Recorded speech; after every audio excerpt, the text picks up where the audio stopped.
Wow, crazy times, huh? Like most of you out there, we're doing a lot of these bulk cooking in big batches so we can have things for 2-3 days.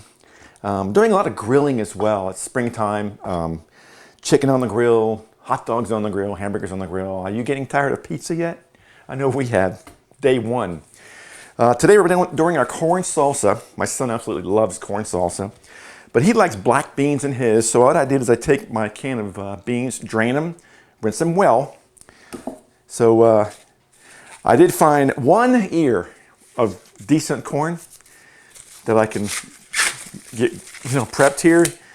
But I did find these 4-packs already peeled and washed and ready to go. So we're going to go ahead and use these.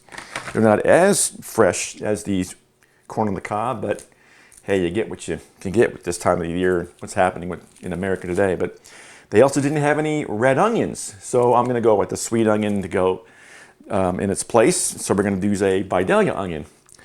We will have some red in there because we did find the red bell pepper. They had plenty of those. Of course, plenty of limes, which we're going to get ready to prep as well. So let's get this thing started.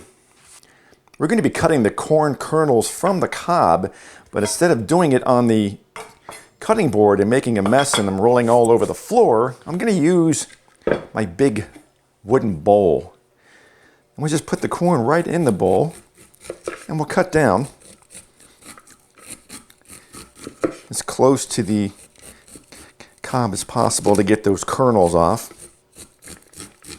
Now if you want to grill your corn first, you can. You can do it on the outside grill.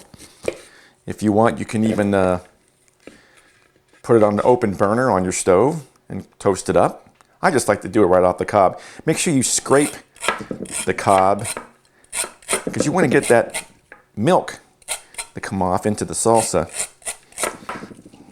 Now, if you don't have a big wooden bowl, you can use any bowl, of course, but I love my wooden bowl because I don't know what it is about a wooden bowl, if it's chemistry or what. Must be because it makes the best darn salad dressings you ever had. They just seem to emulsify better in a wooden bowl over glass or plastic. But don't tell everybody, that's your secret. Now I'm making a double batch here, 8 ears of corn, because I'm going to share it. I got a neighbor buddy of mine who's also a chef who makes the best dadgum hot sauce I ever had, so that's worth it. Next, we're going to go ahead and get this bell pepper ready. Now, because we're making a double batch, we're going to use the whole bell pepper here. So we're going to cut the top and bottom off. I like to save these for omelets. Put that in the fridge. And we're going to pull out our seed clump and give her a cut in half and then a half again. Now, these white ribs are tasteless, so we're going to get those out of here.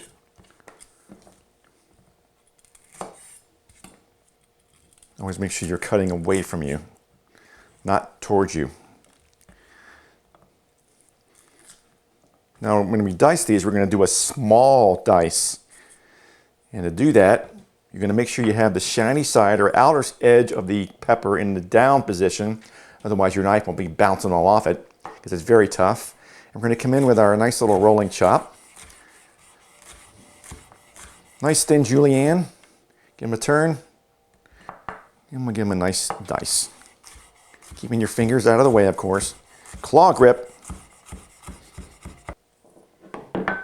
Add these to our bowl. And of course, we don't have the red onion, so we'll just go with the sweet Vidalia. We're going to go ahead and remove the top.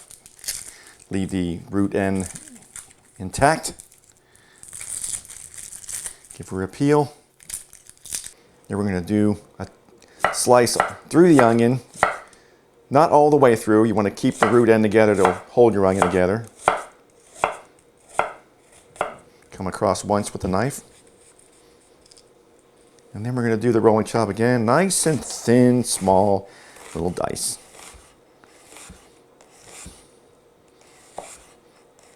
We'll go with a half of the onion to make our double batch. And we'll add the onion to our corn. along with the rinsed and drained black beans. Save a little bit. And our bell pepper. And now I've got some cilantro that's been soaking in cold water in my sink for about 10-15 minutes to really freshen it up and bring it some vibrancy. We're going to put it on some paper towels, give it a dry, a couple slaps here. Maybe take a couple on top. And then we're going to remove just the tops. We're not going to use any of the stems because the stems are a little tough and on the bitter side. And for this recipe, we're going to be using about a half a cup.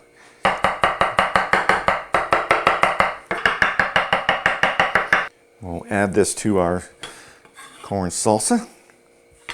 Oh, it smells great. Then we're going to get the juice of one lime in here. Now, if the juiciness of your lime is good, like this one here is, you're going to be fine. But if you're not getting a lot of juice out of your lime, you're probably going to need 2. And if you're really having trouble getting the juice out, grab a teaspoon and really get in there to get that juice out of here. You can always add more, but you can't take it out. Next, we're going to add about 4 tablespoons of honey. And we're going to finish it up with 2 tablespoons of this Nakano seasoned rice vinegar. Sweet and mild, seasoned. I don't know what it is about this stuff. It's the only vinegar that I found that works for the recipe. I've tried everything else. Nothing works. And we're going to simply combine it all. Bring it together. If it's too sweet, you add a little more vinegar. If it's too vinegary, you add a little bit more honey. If you want to add some cracked pepper, which I think I am, you can do that. If you want to add a little bit of salt, you can do that after you taste it first. It's all to your taste. This is going to last 3 days in your refrigerator.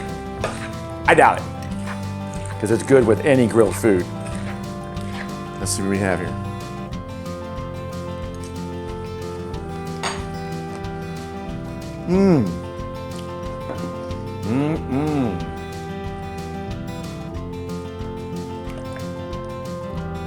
Oh, perfect for IPA. I'm not touching a thing. Let's go grill something.